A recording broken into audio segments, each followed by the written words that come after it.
आज हम लोग पढ़ने वाले हैं चैप्टर 4 हिस्ट्री का, tribals, dikus and the vision of golden as.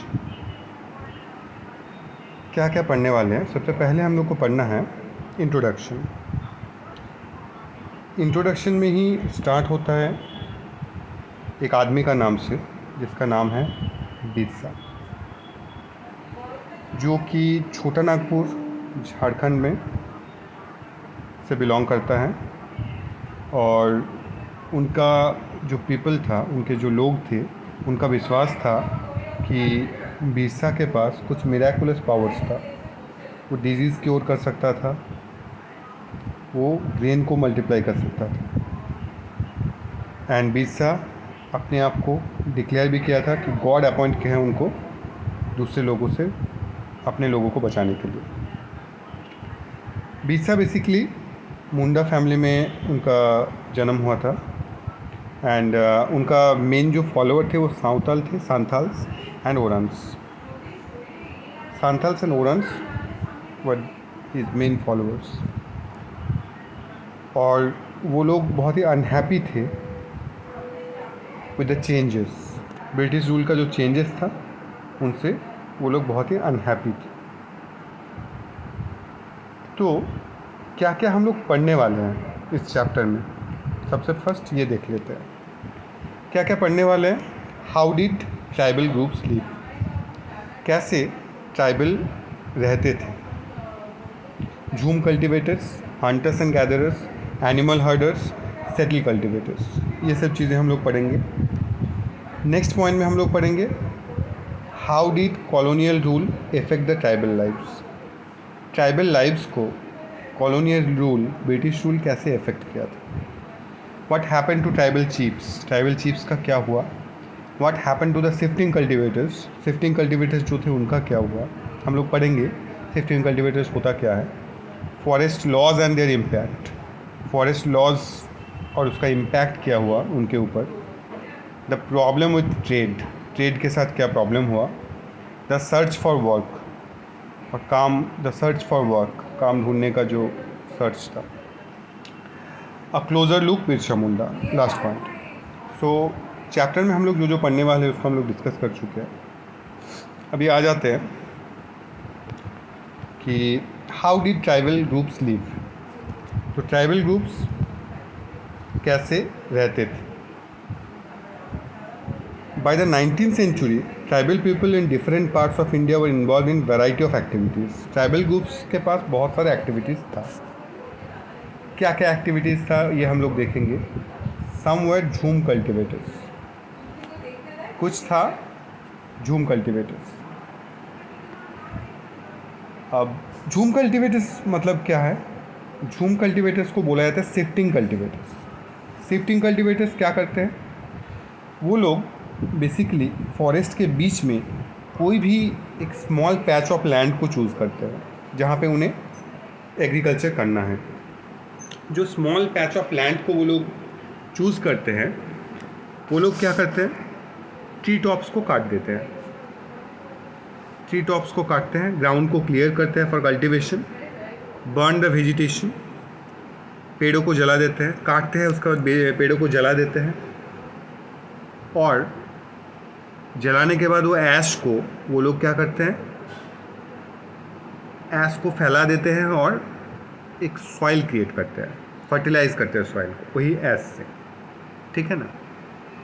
इनको झूम कल्टीवेशन या फिर शिफ्टिंग कल्टीवेशन बोलते हैं। शिफ्टिंग कल्टीवेशन क्यों बोलते हैं, क्योंकि ये लोग शिफ्ट करते हैं। ये लोग कभी भी एक जगह में रह के कल्टीवेट नहीं करते हैं, एक जगह में रह के एग्रीकल्चरल प्रोसेस नहीं करते हैं। तो ये लोग प्रैक्टिस करते हैं क्या, शिफ्ट होना प्रैक्टिस करते हैं। That is why it is known as shifting cultivation.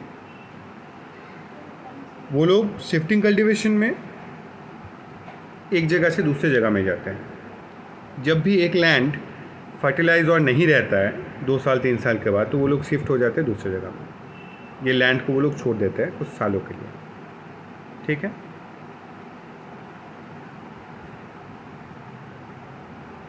इसके बाद ये देखिए,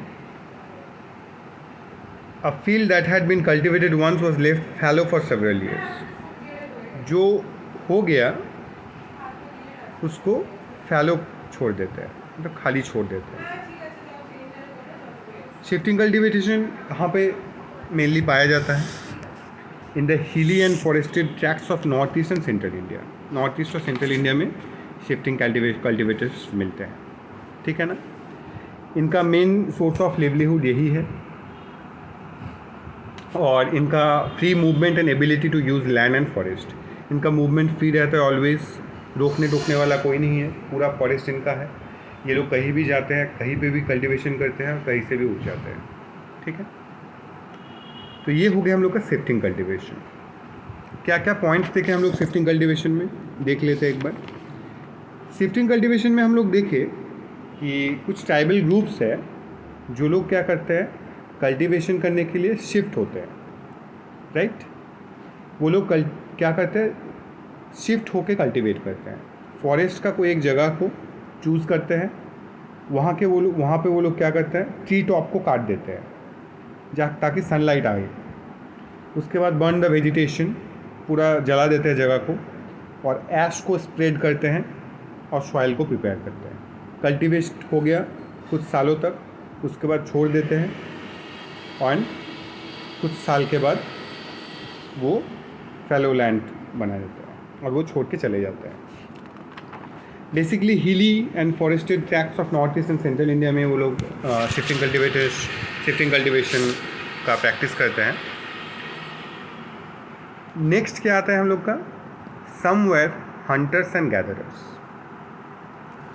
कुछ रहते हैं जो हंटर्स होते हैं एंड गैदरर्स होते हैं। तो tribal groups lived bye hunting animals and gathering forest produce. कुछ ट्राइबल ग्रुप्स होते हैं जो लोग एनिमल्स को हंटिंग करते हैं और फॉरेस्ट प्रोड्यूस मतलब फल मूल ये सब को गैदर करते हैं। जैसे हो गया कलेक्टिव हंट्स करते थे गॉन्ड्स ऑफ उड़ीसा। खॉन्ड्स उड़ीसा का एक प्रजाति है खॉन्ड्स, वो लोग कलेक्टिव हंट करते थे। They eat fruit and roots, extract sal and mahua. साल और महुआ का जो एक्सट्रैक्ट्स होता है, साल और महुआ का सीड से, उसको वो लोग बनाते थे खाने में। Use shrubs and herbs for medicinal purpose. Medicinal purpose के लिए वो लोग श्रब्स एंड हर्ब्स यूज़ करते थे, पेड़ों को यूज़ करते थे। Dependence of local weaver and leather workers in tribe. उनके ऊपर लोकल जो वेवर रहते थे एंड लेदर वर्कर्स रहते थे, वो लोग डिपेंड करते थे ट्राइब्स के ऊपर, क्योंकि उनको चाहिए था कुसुम एंड पॉलस फ्लावर। उनका जो क्लोथ होता था उसको कलर करने के लिए। और ग्रीन क्या कैसे मिलता था, वो लोग तो खेती नहीं करते थे, एग्रीकल्चर नहीं करते थे, because they were hunters and gatherers. तो उनको ग्रीन कैसे मिलता था, wheat and rice. Wheat and rice के लिए वो लोग क्या करते थे, वो लोग एक्सचेंज करते थे। दे एक्सचेंज फूड, ठीक है ना, गुड्स के साथ एक्सचेंज करते थे फूड को। उनका जो फॉरेस्ट से वो लोग जो भी गैदर किए वो एक्सचेंज किए एंड कुछ अर्निंग हुआ, उससे वो लोग फूड खरीदते थे। They do have small amount of earning. और वो लोग क्या करते थे, वो लोग और जॉब्स करते थे, कुछ और जॉब्स करते थे इन द विलेजेस। किसी का कोई काम है, कोई लेबर वाला काम हो गया, किसी का सामान उठाना है, कोई फार्मर का कुछ काम हो गया, तो they did odd jobs in the villages, carrying loads और building roads or any labour works in the fields of peasants and farmers. उनके पास, उनको चाहिए था buy and sell, so they require to buy and sell. उनको buy and sell करना था।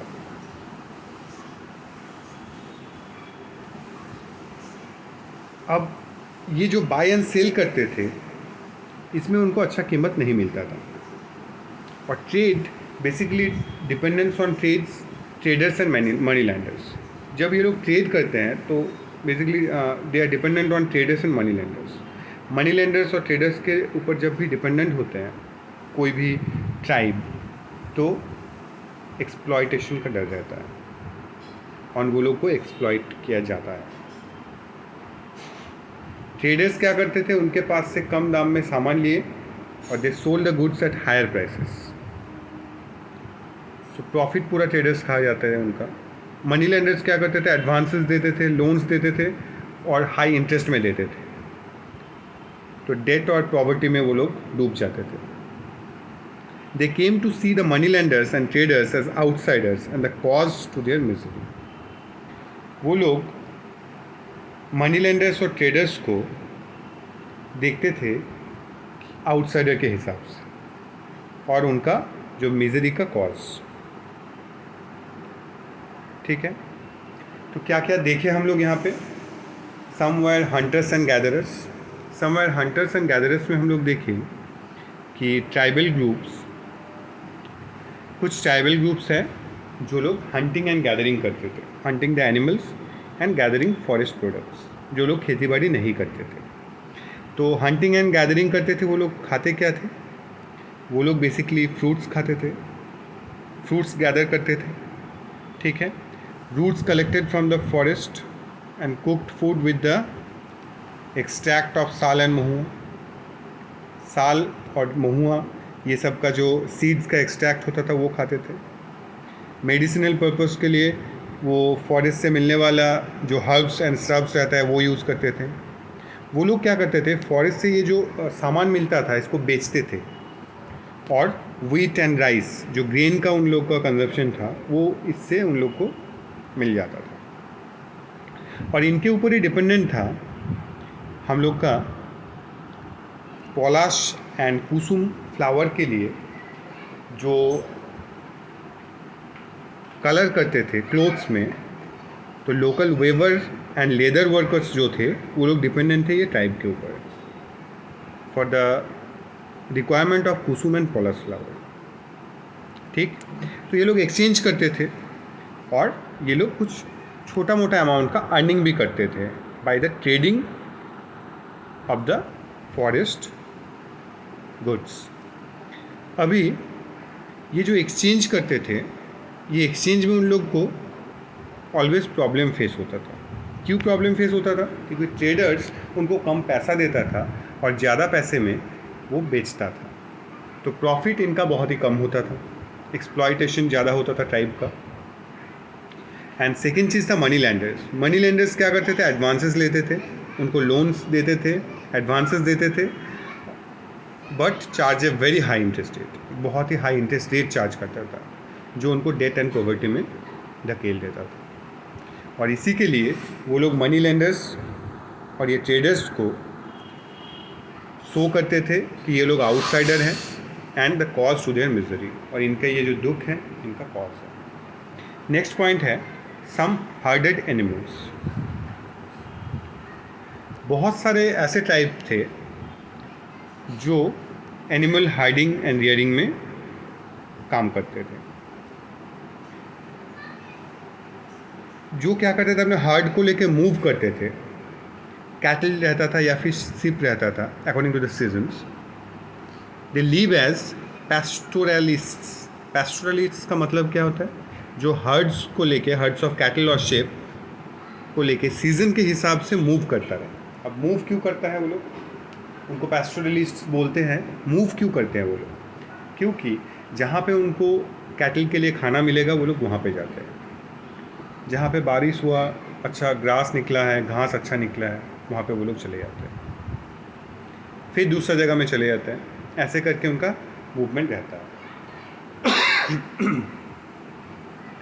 कुछ एग्जांपल्स हैं ऐसे ही, सम हार्डेड एनिमल्स जो टाइप्स करते थे, जैसे Van Gujjars of the Punjab hills, the Labadis of Andhra Pradesh. Van Gujjars of Punjab hills ये रहा, the Labadis of Andhra Pradesh, the Gaddis of Kullu, Bakarwals of Kashmir. ये लोग कुछ एग्जाम्पल्स हैं जो ट्राइब एनिमल हर्डिंग करते थे, राइट। नेक्स्ट पॉइंट में आते हैं, some took to settle cultivation. Next point है कुछ कुछ ट्राइब सेटल कल्टिवेशन में शिफ्ट कर गए. So over the period of time the tribal groups had begun settling down. बहुत टाइम के बाद कुछ कुछ ट्राइब्स को लगा कि सेटल डाउन करना चाहिए. वो लोग सेटल डाउन करना स्टार्ट हो गया. और वो लोग क्या किया, स्टार्टेड कल्टिवेशन ऑन फील्ड्स. वो लोग फार्मिंग करना स्टार्ट किए. They began to use the plough and gradually got rights over the land left on. वो लोग खेती के लिए प्लॉ यूज़ करना स्टार्ट किए और लैंड का जो राइट है वो उन्हें मिल गया. ठीक है. सिचुएशन ऑफ मुंडा ट्राइब, जो मुंडा ट्राइब का सिचुएशन था, ये देख सकते हैं कि the land belong to the clan as a whole.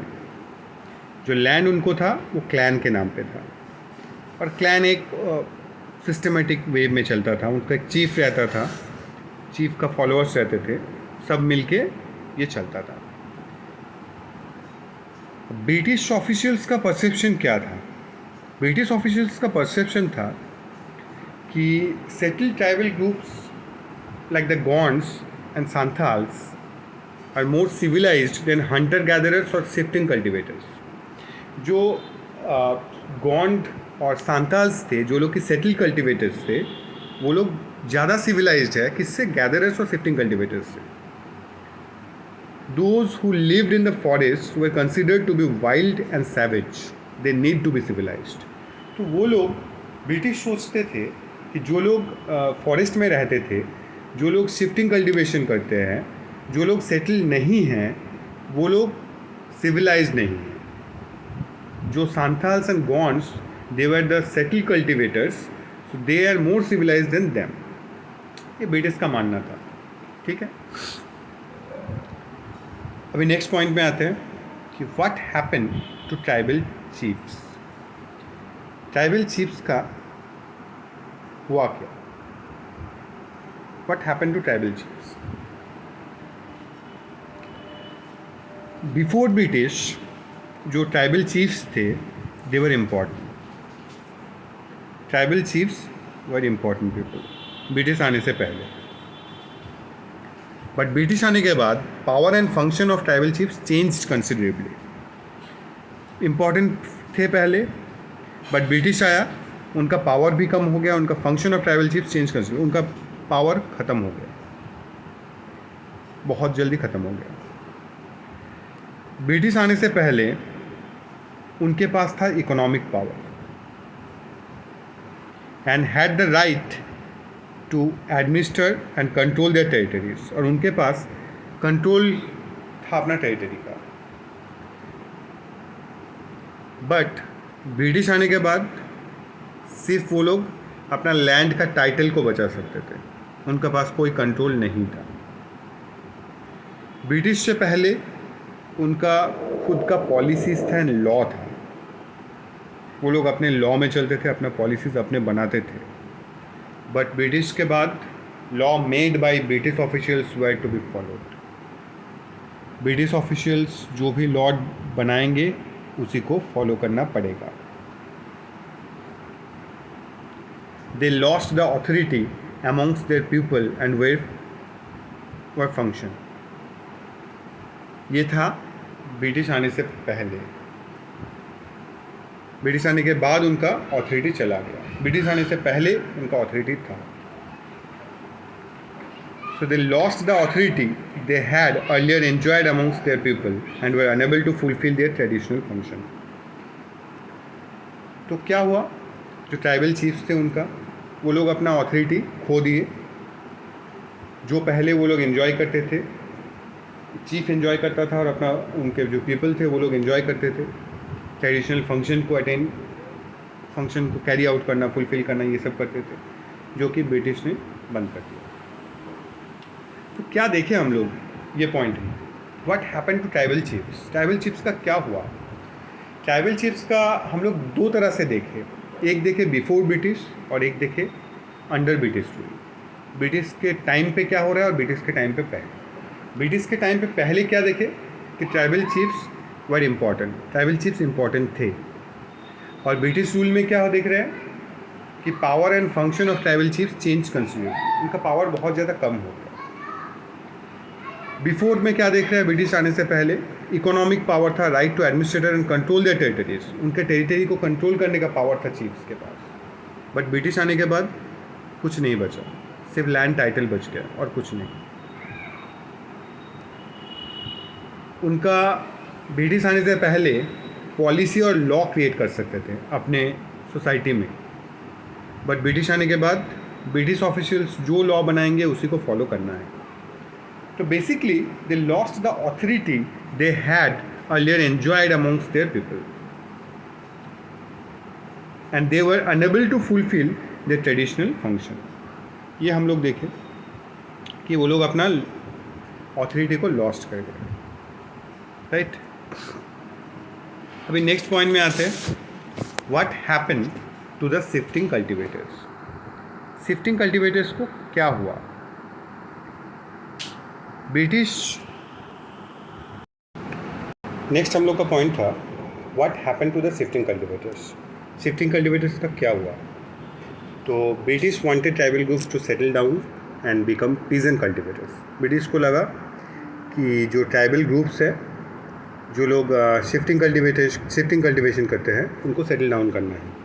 तो ब्रिटिश ने उनको सेटल डाउन करने के लिए अपना लॉज लाना स्टार्ट किया। Settle peasants were easier to control and administrator. Settle peasants रहेगा तो ब्रिटिश को पता है कि कैसे उनको कंट्रोल करना है, क्योंकि उनको पता है वो कहाँ पे मिलेंगे। बट जो लोग झूम कल्टिवेटर्स और शिफ्टिंग कल्टिवेटर्स, उनको कंट्रोल करना मुश्किल होता है। और सेकंड चीज़ें है कि रेवेन्यू, अगर मेरा लैंड का ऊपर अथॉरिटी मैं उनको देता हूँ पीजेंट्स को, तो मैं वहाँ से रेवेन्यू उठा सकता हूँ। ब्रिटिश का रेवेन्यू लॉस हो रहा था, तो ब्रिटिश इसी के लिए चाहते थे कि shifting cultivators become peasant cultivators. Land settlement implement कर दिए ब्रिटिश ने। They introduced land settlements. Land settlement introduce होने के बाद ब्रिटिश ने ट्राई किया कि झूम कल्टिवेटर्स को पीजेंट कल्टिवेटर्स में कन्वर्ट करने का, but that was not very successful नहीं हुआ। कुछ नेचुरल लिमिटेशंस थे, जैसे water is scarce and soil is dry. बहुत सारे जगह में पानी का कमी था, सॉइल ड्राई था, और डिक्रीजिंग प्रोडक्टिविटी ऑफ लैंड, और लैंड का प्रोडक्टिविटी डिक्रीज़ होता था, जो ट्राइबल्स थे उनको पसंद नहीं था। So the protest started and बहुत सारा जगह में प्रोटेस्ट स्टार्ट हो गया, और ब्रिटिश को उनको अलाउ करना पड़ा to right to carry on shifting cultivation in some parts of the forest. कुछ फॉरेस्ट का पार्ट में उनको शिफ्टिंग कल्टिवेशन करने के लिए उनको अलाउ करना पड़ा। अभी forest laws and their impact. Forest laws और उसका इम्पैक्ट क्या था? तो change in forest laws had a considerable effect on tribal lifes. Tribal lifes के ऊपर बहुत ज़्यादा इफेक्ट करने लगा जो फॉरेस्ट लॉज था वो। फॉरेस्ट को डिक्लेयर कर दिया गया सबसे पहला कि फॉरेस्ट एक स्टेट प्रॉपर्टी है। फॉरेस्ट एक स्टेट प्रॉपर्टी हो गया। कुछ फॉरेस्ट क्लासिफाइड हो गया रिजर्व फॉरेस्ट, और वहाँ से जो भी प्रोड्यूस होगा वो ब्रिटिश गवर्नमेंट का सामान होगा। तो ये जो उनके ऊपर पाबंदी लगा दिया गया, उनके ऊपर रिस्ट्रिक्शंस लगा दिया गया ट्राइबल्स के ऊपर, ये उनको पसंद नहीं आया। जो रिजर्व फॉरेस्ट थे, उनका फॉरेस्ट जो प्रोड्यूस होता था वो लोग बेच नहीं सकते, ऐसा रूल कर दिया। तो ये रूल करने के लिए ट्राइबल्स को प्रॉब्लम होना स्टार्ट हो गया। तो शिफ्टिंग कल्टिवेटर्स, हंटर गैदरर, ये सबको प्रॉब्लम होना स्टार्ट हो गया because of the forest loss. क्योंकि जो फॉरेस्ट डिपार्टमेंट को जो लेबर चाहिए था, वो रिजर्व फॉरेस्ट से सामान को लाने के लिए, ये लेबर्स भी उनको मिलता था ये ट्राइब ग्रुप से।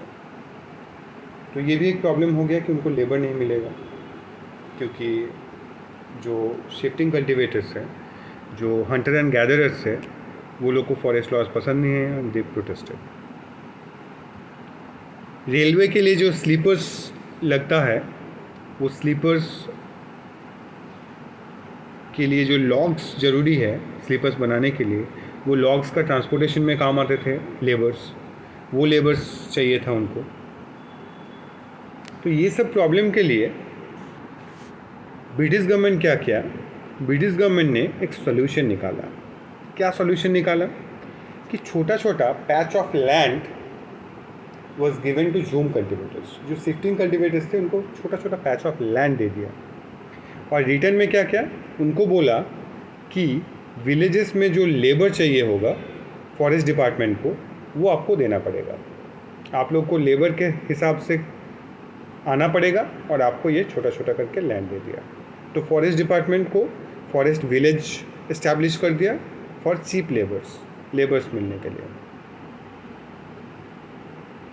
बहुत सारा ट्राइबल ग्रुप्स थे जो reacted against the colonial forest laws, और वो लोग क्या करने शुरू किए, डिसोबे करना शुरू किए द न्यू रूल्स को, और वो लोग इलीगल कंसिडर किए to participate in the forest laws, और एक रेबेलियन का स्टार्ट हो गया।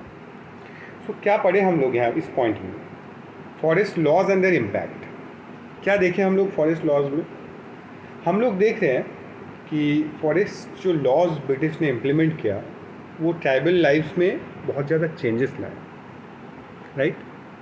फॉरेस्ट को स्टेट प्रॉपर्टी डिक्लेयर कर दिया, उसी में कुछ कुछ जगह को कर दिया रिजर्व फॉरेस्ट, राइट। तो जो हम लोग का शिफ्टिंग कल्टिवेटर्स थे, हंटर गैदरर्स थे, उनको प्रॉब्लम होना स्टार्ट हो गया। अभी फॉरेस्ट डिपार्टमेंट को क्या चाहिए था, लेबर चाहिए था। किस लिए लेबर चाहिए था, बहुत सारा काम होता है उसके लिए लेबर चाहिए होता होगा। रेलवे का जो स्लीपर मेकिंग होता है उसके लिए लॉग्स ट्रांसपोर्ट करने के लिए लेबर चाहिए होता है। तो लेबर कहाँ से मिलेगा, तो वो लोग क्या क्या एक सॉल्यूशन लेके आया फॉरेस्ट डिपार्टमेंट कि मैं आपको छोटा सा लैंड दे दे रहा हूँ, बेसिकली जो लैंड उन्हीं का है, बिकॉज वो लोग पूरा फॉरेस्ट में ही अपना एग्रीकल्चर करते हैं। उनको उन्हीं का लैंड देके उनके साथ एक डील टाई करते हैं कि मैं आपको ये लैंड दे दिया और आपको अभी लेबर के हिसाब से काम करना है जब मुझे लगेगा तब, तो फॉरेस्ट डिपार्टमेंट। तो ये चीज़ बहुत ट्राइब्स को पसंद नहीं आया, वो लोग रूल को डिसोबे करना स्टार्ट किया and they participate in the rebellion start हो गया। नेक्स्ट पॉइंट में आते हैं, the problem with trade. Trade के साथ क्या प्रॉब्लम हुआ, बेसिकली हम लोग पहले ही देखे हैं कि ट्रेड के साथ क्या प्रॉब्लम हुआ। ट्रेड के साथ प्रॉब्लम हुआ ट्रेडर्स एंड मनी लेंडर्स के साथ। ट्रेडर्स एंड मनी लेंडर्स क्या करते थे, फॉरेस्ट में आते थे, और वो लोग क्या करते थे, फॉरेस्ट का जो प्रोड्यूस होता था उसको ख़रीदना चाहते थे। ख़रीदने के लिए वो लोग कैश लोन देते थे, वो लोग को बोलते थे asking them to work for wages, उनको पैसा देकर काम करवाने के लिए बोलते थे। ये ट्राइबल ग्रुप्स को शुरू में ठीक लगा, बट बाद में उनको समझ आया कि कॉन्सिक्वेंसेस क्या हो रहा है। कॉन्सिक्वेंसेस क्या हो रहा है, व्हाट इज़ द प्रॉब्लम, क्या प्रॉब्लम होता था। हम लोग जानते हैं कि इंडियन सिल्क तब यूरोपियन मार्केट में बहुत ज़्यादा डिमांडिंग था, राइट। इंडियन सिल्क बहुत ज़्यादा डिमांडिंग था, तो east India company always encourage silk production. Silk production को इनकरेज करता था, जो सिल्क प्रोडक्शन हजारीबाग झारखंड में सांथाल्स कुकून से बनाते थे। और ट्रेडर्स क्या करते थे, ट्रेडर्स इसी को लेके अपना एजेंट बनाते थे, एजेंट को भेजते थे फॉरेस्ट में इसको लेने के लिए, और उनको लोन देते थे, advance loan, to give loans to the tribal people to collect the cocoons. Cocoons को लेने के लिए उनको लोन दिया जाता था, और कुकून को वो लोग बहुत ही लो प्राइस में परचेज करते थे। ये देख सकते हैं आप, the growers were paid ₹3, ₹4 for 1000 कुकून्स। 3-4 रुपया देता था 1000 कुकून्स के लिए, और इसको बेचा जाता था 5 times द प्राइस, 5 गुना दाम में इसको बेचा जाता था, and the middle man made huge profit. तो ट्राइबल ग्रुप्स को कुछ दिनों के बाद पता चला कि प्रॉब्लम क्या हो रहा है, जब ट्राइबल ग्रुप्स मार्केट देखा और जो ट्रेडर्स थे उनको ही बेसिकली ये लोग एनिमी समझने लगा. Tribal groups saw the market and the traders as their main enemies. Next point में हम लोग क्या देखें? The search for work. Condition और ख़राब होना स्टार्ट किया. फॉरेस्ट लॉज आने के बाद, बहुत सारा रेस्ट्रिक्शन के बाद ट्राइबल्स का कंडीशन बहुत ही ख़राब होना स्टार्ट किया. तो ट्राइबल्स क्या किए, बहुत जगह में काम ढूंढना स्टार्ट किया. इंडस्ट्री में जाके काम करना स्टार्ट किया. कौन सा इंडस्ट्री में? Tea plantation, mining industry. पढ़े लिखे वो लोग हैं नहीं, तो लेबर का काम करना है उनको. तो लार्ज नंबर में रिक्रूट हुआ उन लोगों को टी फैक्ट्रीज़ में, टी प्लांटेशन में. और कैसे रिक्रूट होता था? Through contractors. जब कॉन्ट्रैक्टर के थ्रू रिक्रूट होता था तो कॉन्ट्रैक्टर बीच में उनका आधा पैसा खा जाता था और बहुत ही कम वेजेस में उनको काम में रखा जाता था और उनको इवन प्रिवेंट किया जाता था ताकि वो घर में भी ना जा सके. लो वेजेस था, कॉन्ट्रैक्टर आधा पैसा खा जाता था, इवन उनको घर वापस आने से भी रोका जाता था. नेक्स्ट पॉइंट है अ क्लोजर लुक, बिरसा मुंडा. अब ये जो चेंजेस हो रहा था ये धीरे धीरे एक रेबेलियन की तरफ लेके जा रहा था. ट्रेडर्स एंड मनी लैंडर्स जो एक्सप्लॉइट कर रहे थे ये बहुत दिन तक नहीं चलने वाला था. तो रेबेलियन स्टार्ट हो गया. कोल रेबेलियन स्टार्ट किए 1831-32. द कोल रेबेलियन स्टार्ट 1831-32 में. सांताल रिवॉल्ट किया 1855 में. सांताल रेवोल्यूशन हो गया 1855 में. The Bastar rebellion in central India broke out in 1910. Bastar rebellion जो था, बास्ता रिबेलियन वो 1910 में ब्रोक आउट हुआ. वालिस रिवॉल्ट जो था वो महाराष्ट्र में 1940 में आ गया. Birsa Munda was also led such movement. Birsa Munda जो थे वो वैसे ही ये मूवमेंट को लीड कर रहे थे. अभी हम लोग जान लेते हैं कि बिरसा मुंडा कौन थे, कहाँ से आए थे. तो बिरसा मुंडा का जन्म हुआ था in mid of 1870. Birsa Munda का जन्म हुआ था in mid of 1870. Poor father थे and he grew up around the forest of Bohonda, grazing sheep, playing the flute and dancing in the local akhara. ये सब करके उनका दिन बड़े हुए वो शिप को ग्रेज करवा के, फ्लूट बजा के एंड लोकल अखाड़ा में डांस करके. Forced by poverty, his father had to move from place to place looking for work. Poverty के लिए उनके पापा को, उनके फादर को एक जगह से दूसरी जगह जाना पड़ता था.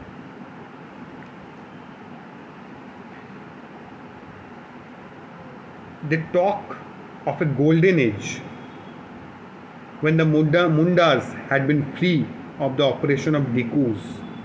वो लोग बात करते थे, they talked about the golden age जब मुंडास फ्री थे और डिकूज का ऑपरेशन नहीं था. डिकूज मतलब होता है आउटसाइडर्स.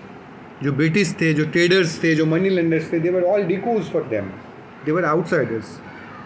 तो वो लोग बात करते थे कि गोल्डन एज के बारे में जब मुंडा एकदम फ्री था और उनका जो गोल्डन एज था वो फिर से लाने का बात चलता था.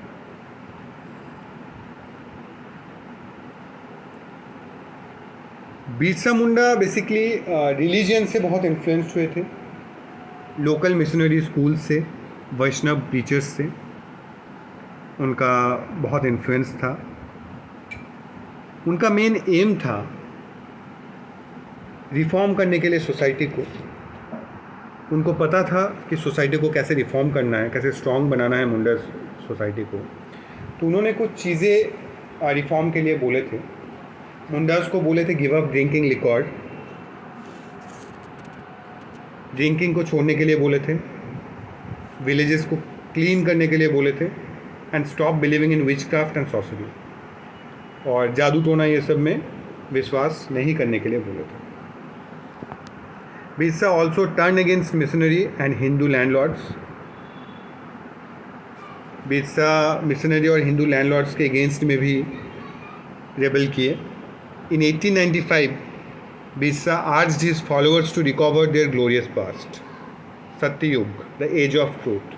1895 ने बिरसा अपना फॉलोअर्स को बोले कि हम लोग का जो ग्लोरियस पास्ट था, जैसे हम लोग रहते थे, the golden age of the Mundas, वही the age of truth, the Satyayug, वो फिर से वापस लाना है। तो रेबेलियन स्टार्ट कर दिया। British officials worried about the political aim of the Birsa movement. Birsa movement का जो पॉलिटिकल एम था, तो ब्रिटिश उससे डरे हुए थे। And Birsa Munda wanted to drive out, Birsa Munda drive out करना चाहते थे, भगाना चाहते थे मिशनरीज़ को, जो लोग उनके कल्चर को क्रिटिसाइज़ करते हैं उनको भगाना चाहते थे। मनी लैंडर्स को भगाना चाहते थे, जो they were taking over their land, उनकी ज़मीन ले रहे थे। हिंदू लैंडलॉर्ड्स को, जो लोग ज़मीन के ऊपर कब्जा कर रहे थे। गवर्नमेंट को, जो लॉ बना के उनके ट्रेडिशनल सिस्टम को डिस्ट्रॉय कर रहा था। So Birsa movement identified all those forces as the cause of the misery of Mundas. Mundas का जो मिजरी था, जो दुख था, उसको आइडेंटिफाई किया रेबेलियन में। But British decided to act, British act करना डिसाइड किया, और दे अरेस्टेड बिरसा इन 1895, और बिरसा को 1895 में अरेस्ट कर लिया। Convicted him on charges of rioting, और कन्विक्ट किया रायोटिंग के चार्जेस में, और उनको जेल में भेजा 2 साल के लिए। बिरसा रिलीज़ हुआ 1897 में। 1897 में बिरसा फिर से रिलीज़ हुआ, और वो फिर से सपोर्ट गैदर करना स्टार्ट किया, और वो पीपल को बोलने लगा, urging them to destroy Ravana. Ravan को डिस्ट्रॉय करने के लिए पीपल को अर्ज करने लगा। एंड रावण कौन था? रावण कौन था? रावण वो राक्षस था मुंडास के लिए, जो कि डिकूज था एंड यूरोपियंस था। Who are the dikus and Europeans? Europeans are the Britishers, and dikus are the outsiders, the money landers and the zamindars of that time. उनको बिरसा मुंडा रावणा बोल के आइडेंटिफाई किए, और उनके पीपल को बोले कि रावणा को हम लोग को मारना है, तो डिस्ट्रॉय रावणा। रावण को मारने के लिए बिरसा ने फिर से अपना फॉलोअर्स को गैदर करना स्टार्ट किया। बिरसा एंड बिरसा फॉलोअर फिर से रेबेलियन स्टार्ट किया। They attacked police station and churches. Police station को अटैक किया, चर्चेस को अटैक किया। चर्चेस को इसीलिए अटैक किया क्योंकि चर्चेस में जो मिशनरीज़ थे, क्रिश्चियन मिशनरीज़, वो लोग उनके ऊपर कन्वर्शन करने का कोशिश कर रहे थे, उनका रिलीजन चेंज करने का कोशिश कर रहे थे, तो ये चीज़ उनको पसंद नहीं था। अटैक स्टार्ट हो गया। They raided the property of money landers and zamindars. Money landers and zamindars के प्रॉपर्टी को अटैक किया। They raised the white flag as a symbol of Birsa Raj. White flag को रेज किए बिरसा राज के सिंबल के लिए। Birsa died in 1900। 1900 में बिरसा का मौत हो गया। मूवमेंट के लिए नहीं, ब्रिटिश के लिए नहीं, ड्यू टू कोलेरा। कोलेरा के लिए बिरसा का डेथ हो गया।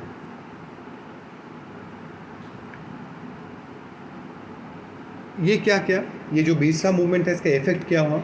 इसका इफेक्ट बहुत ही अच्छा हुआ और फेवर में हुआ ट्राइब्स का। ये क्या क्या फोर्स किया कॉलोनियल गवर्नमेंट को to introduce laws so that the land of the tribals could not be easily taken over the डिपोज। ये गवर्नमेंट को फोर्स किया कुछ लॉज लाने के लिए, ताकि ट्राइबल्स का जो लैंड है वो डिकूज आउटसाइडर्स कभी टेकन ओवर नहीं कर सके। सेकेंड चीज़ क्या हुआ,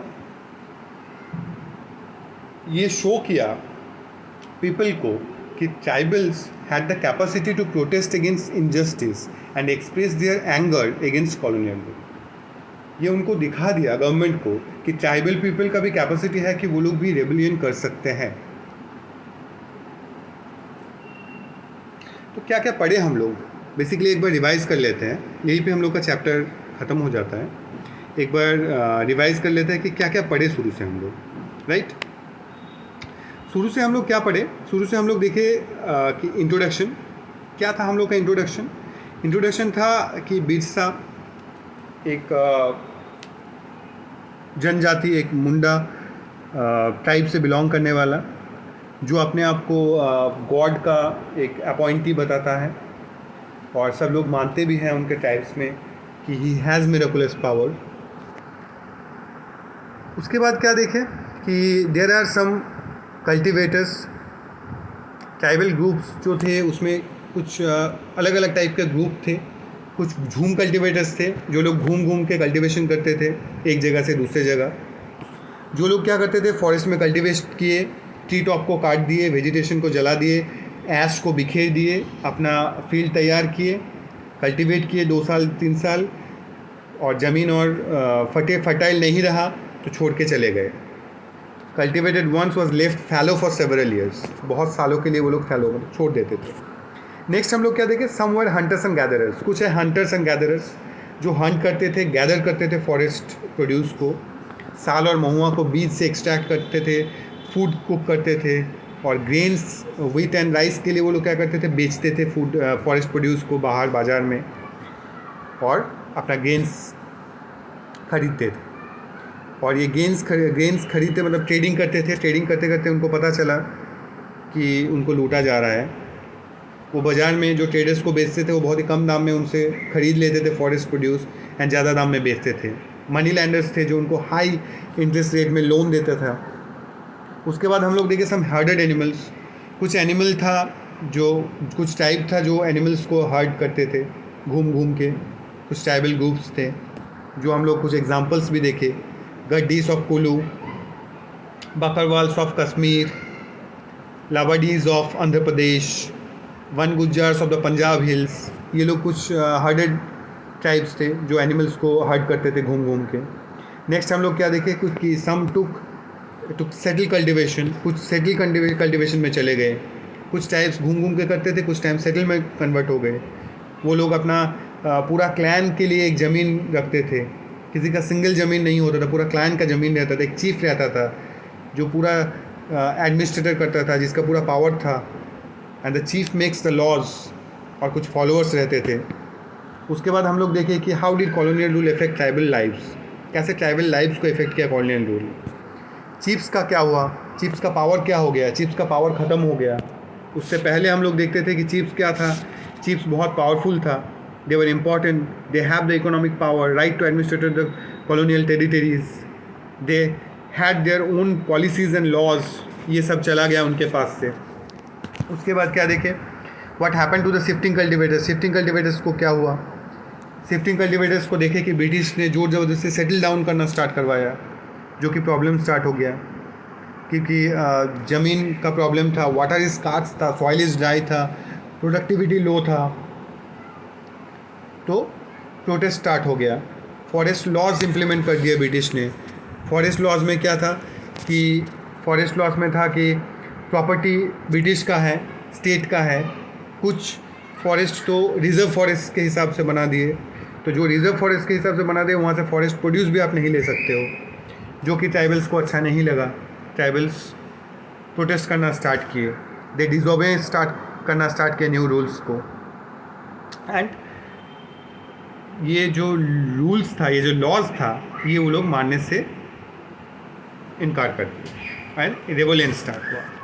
ट्रेड से भी एक प्रॉब्लम स्टार्ट हो गया। हम लोग देखे पहले ही कि ट्रेडर्स एंड मनी लैंडर्स उनको लूटते थे, तो वो लोग ट्रेडर्स एंड मनी लैंडर्स से ट्रेड करने से भी उनको प्रॉब्लम था। हम लोग देखें कि इंडियन सिल्क का वैल्यू बहुत ज़्यादा था ब्रिटिश मार्केट में, तो इंडियन सिल्क का जो प्रोडक्शन था वो इंडिया में बहुत अच्छा था। हजारीबाग झारखंड में सांथाल्स रियर करते थे कुकून्स, जिससे हम लोग का सिल्क बनता है, वो कुकून्स को रियर करते थे, सिल्क वर्म जिसको बोलते हैं। बट ट्रेडर्स क्या करते थे, उनके एजेंट को भेजते थे, लोन के कुछ पैसा देते थे और कम दाम में कुकून्स खरीदते थे और बाज़ार में 5 टाइम्स हाई प्राइस में बेचते थे। कुछ टाइप से जो लोग पैसों के लिए काम करने बाहर जाते थे, उनको चाय बागान, टी प्लांटेशन में, उनको फैक्ट्रीज़ में काम करने का दिया जाता था, माइनिंग कंपनीज़ में काम करने दिया जाता था, जो बहुत ही अनहेल्दी सिचुएशंस था एंड बहुत ही कम पैसा मिलता था। उसके बाद देखिए बिरसा मुंडा का क्लोज़र लुक, हम लोग देखें कि रेबेलियन स्टार्ट हो गया, Kol rebellion 1831-32, Santhal rebellion 1855, Bastar rebellion in central India 1910, Warli revolt in Maharashtra 1940। तो बिरसा मुंडा का भी एक रेबेलियन स्टार्ट हो गया। बिरसा बेसिकली 1870 में उनका जन्म हुआ था एंड बिरसा रेबेलियन, उनका एक ही सपना था, गोल्डन एज, मुंडा का जो गोल्डन एज था उसको वापस लाने का। बिरसा बहुत ज़्यादा इन्फ्लुएंस हुआ था लोकल मिशनरी स्कूल से और वैष्णव प्रीचर्स से, तो उन्होंने रेबेलियन स्टार्ट किया अपने फॉलोअर्स को लेके, to recover their glorious past, Satyayug, the age of truth को वापस लाने के लिए। उनका एक ही एम था बेसिकली, टू ड्राइव आउट, भगाना था उनको, किस किस को, मिशनरी को, मनी लैंडर्स को, हिंदू लैंडर्स को एंड गवर्नमेंट को उनके फॉरेस्ट से। तो स्टार्ट हुआ और ब्रिटिश ने बिरसा को 1895 में अरेस्ट कर लिया और उनको रायट के चार्जेस में अरेस्ट कर लिया गया, जेल दिया 2 साल के लिए। 1897 में वापस आया, फिर से सपोर्ट जो बनाया और पीपल को जुगाड़ किया रावण को डिस्ट्रॉय करने के लिए। और रावण किसको बोला जाता है? डिकूज एंड यूरोपियंस को। डिकूज मतलब आउटसाइडर्स।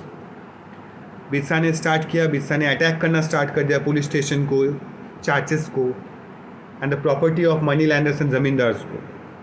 बट बिरसा का डेथ हो गया 1900 में, 1900 में, due to cholera and the movement was significant in at least 2 ways। Movement बहुत ही सिग्निफिकेंट था 2 पॉइंट के लिए। एक था कॉलोनियल गवर्नमेंट को झुकना पड़ा, लॉज लाना पड़ा ट्राइब्स के लिए, ट्राइबल्स के लिए, ताकि बाहर से कोई आके उनके लैंड को टेक ओवर नहीं कर सके। और सेकेंड चीज़ें था कि ट्राइबल जो पीपल था वो लोग प्रोटेस्ट कर सकते हैं, ये उनको समझाया गया। तो आज का हम लोग का वीडियो लेक्चर यहीं पे ख़त्म हुआ। नेक्स्ट क्लास में मिलते हैं। अगर वीडियो अच्छा लगे तो लाइक एंड शेयर ज़रूर कीजिएगा। Thank you so much.